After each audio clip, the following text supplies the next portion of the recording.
Operation सिंधूर नंतर operation Keller.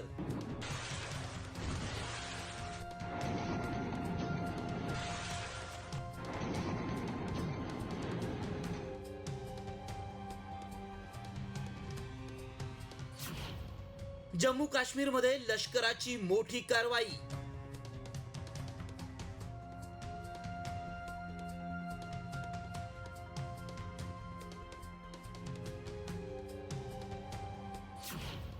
Pahalgam हल्ल्यातील मास्टरमाइंडच्या साथीदाराचा खात्मा.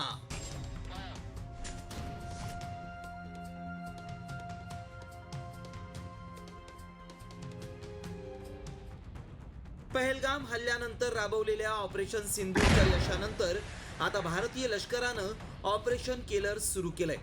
त्यामुळे पाकमधील दहशतवाद्यांचा भीतीनं थरकाप उडालाय. भारतीय लष्कर दहशतवाद्यांना शोधून शोधून ठेचतंय. अशातच जम्मू काश्मीरच्या शोपियानमध्ये लष्कर-ए तोयबाच्या 3 दहशतवाद्यांचा खात्मा करण्यात आलाय. शाहिद अहमद कुट्टेय लष्कर-ए तोयबाचा ऑपरेटर. भाजप सरपंच हत्या प्रकरणात त्याचा सहभाग होता. कुलगाममध्ये टेरिटोरियल आर्मीच्या सैनिकाची त्यानं हत्या केली होती. शाहिद हा पहलगामचा मास्टरमाइंड हाशिम मुसाचा निकटवर्तीय होता. हारिस नसीर शोपियानमधल्या शुक्रू जंगलात हारिसचं एन्काउंटर करण्यात आलं. हारिस नसीर हा पुलवामामधील रहिवासी आहे. लष्कर-ए तोयबाचा तो दहशतवादी आहे. अदनान शफीदार लष्कर-ए तोयबा आणि TRFचा दहशतवादी. अदनान शफीदार हा शोपियान मधला रहिवासी आहे.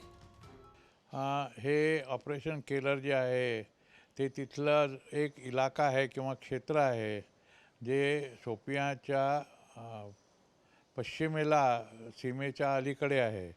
कारण शोपिया हे 1972पासनं इस्लामचं आणि आतंकवाद्यांचं मोठं केंद्र राहिलेलं आहे. त्यामुळे यांचे जे आका आहेत ते सगळे शोपियाच्या इलाक्यामध्ये असतात. दरम्यान जम्मू काश्मीरमधील सुरक्षा यंत्रणा हाय अलर्टवर आहे. तिथल्या हालचालींवर लक्ष ठेवून दहशतवाद्यांच्या नांग्या ठेचण्याची रणनीती लष्करानं आखली आहे. त्यामुळं ऑपरेशन केलर दहशतवादाच्या मुळावर शेवटचा घाव घालून दहशतवाद्यांचा ऑल आऊट सफाया करेल हे निश्चित. ब्युरो रिपोर्ट, साम TV न्यूज.